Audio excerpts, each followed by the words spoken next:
Assalamualaikum warahmatullahi wabarakatuh. Selamat malam, salam sejahtera bagi kita semua.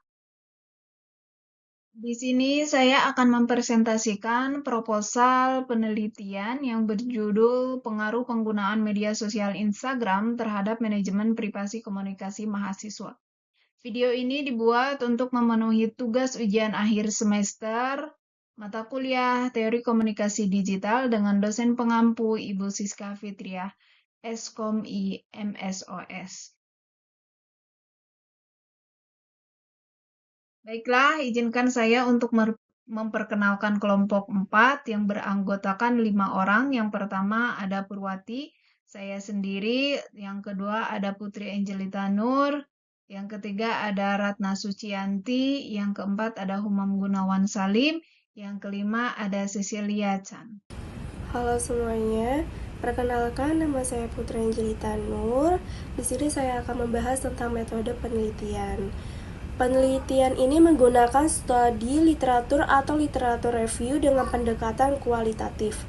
Menurut Cooper dan Tyler dalam Farisi dalam Helmy dan Octaviani 2004, penelitian kepustakaan adalah penelitian yang mempelajari atau mendalami secara kritis pengetahuan, gagasan, atau temuan yang ada di dalam tubuh literatur berorientasi akademik atau academic oriented literature, serta menyatakan kontribusi teoritis dan metodologisnya untuk topik tertentu. Literatur dipilih dari beberapa sumber sehingga menjadi kesimpulan dan menjadi pengetahuan dan pemahaman yang baru dan akurat terhadap pengaruh penggunaan media sosial Instagram terhadap manajemen privasi komunikasi mahasiswa sesuai dengan tuntutan penelitian. Penelitian ini merupakan analisis deskriptif, yaitu pemaparan secara teratur dari data yang telah berhasil diperoleh. Kemudian disampaikan melalui penjelasan agar mudah dipahami oleh pembaca. Sumber data yang digunakan dalam penelitian ini adalah data sekunder, pencarian database, dan sampel.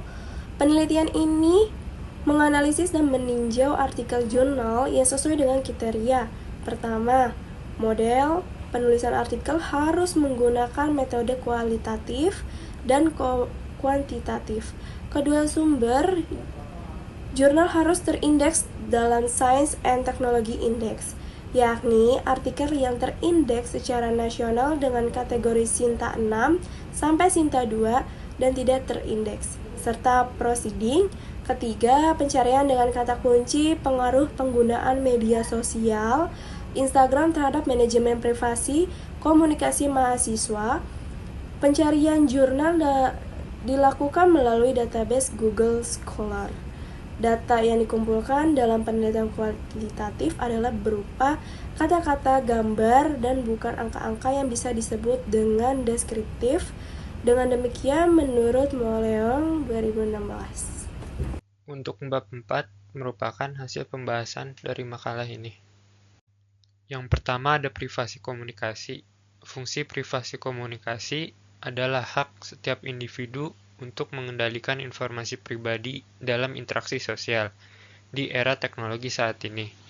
Memunculkan isu penting yang menjadi perhatian, yaitu terkait privasi digital, termasuk juga isu keamanan data pribadi.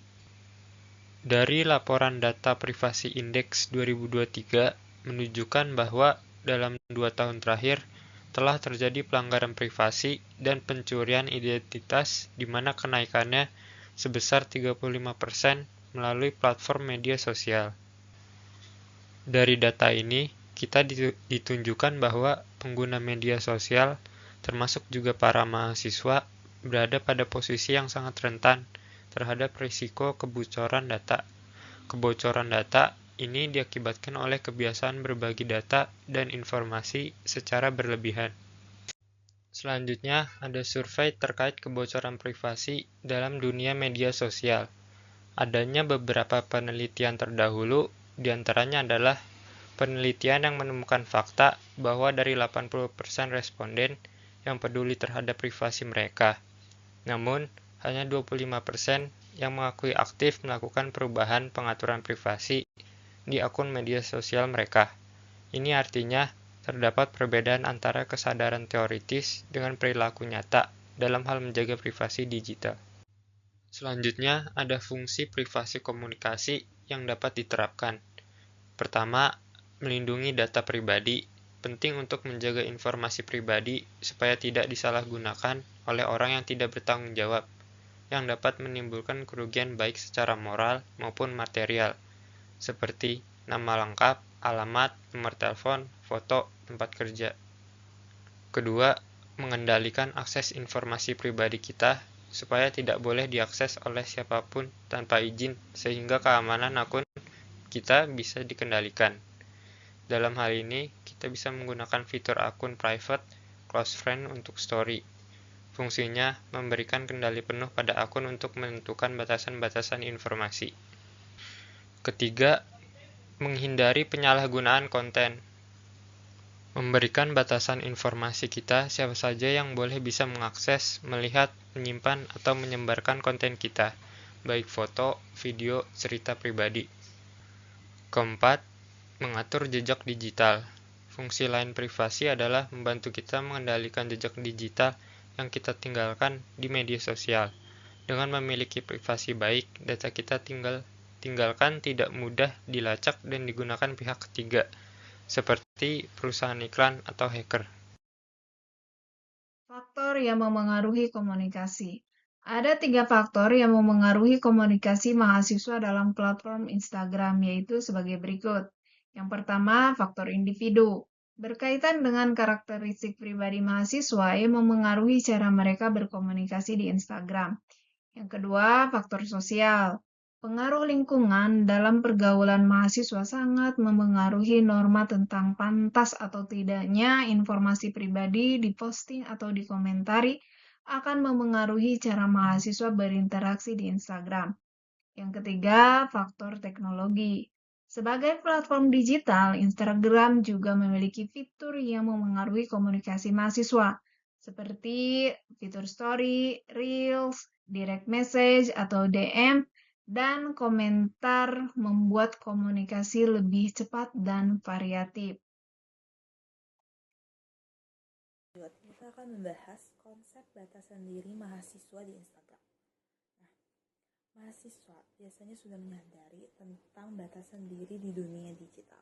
Selain itu, mereka juga menetapkan batasan pribadi untuk melindungi privasi dan kenyamanan diri sendiri, serta mengelola konten yang dibagikan sesuai dengan kebutuhan dan keadaan masing-masing. Mahasiswa juga menunjukkan bahwa mengurangi penggunaan Instagram itu penting. Dalam menggunakan Instagram, penting untuk memperhatikan sejauh mana kehidupan pribadi seseorang terpapar di media sosial tersebut. Ini meliputi peraturan mengenai apa yang diperbolehkan dan tidak diperbolehkan untuk diterbitkan, serta siapa saja yang dapat mengakses konten tersebut. Setiap orang memiliki metode masing-masing dalam menetapkan batasan diri. Tetapi tujuannya tetap serupa, yakni untuk menjaga diri dari potensi risiko yang mungkin muncul akibat penggunaan media sosial tersebut. Nah, untuk melindungi privasi dan kesejahteraan emosional individu tersebut, mereka memanfaatkan sejumlah fitur Instagram itu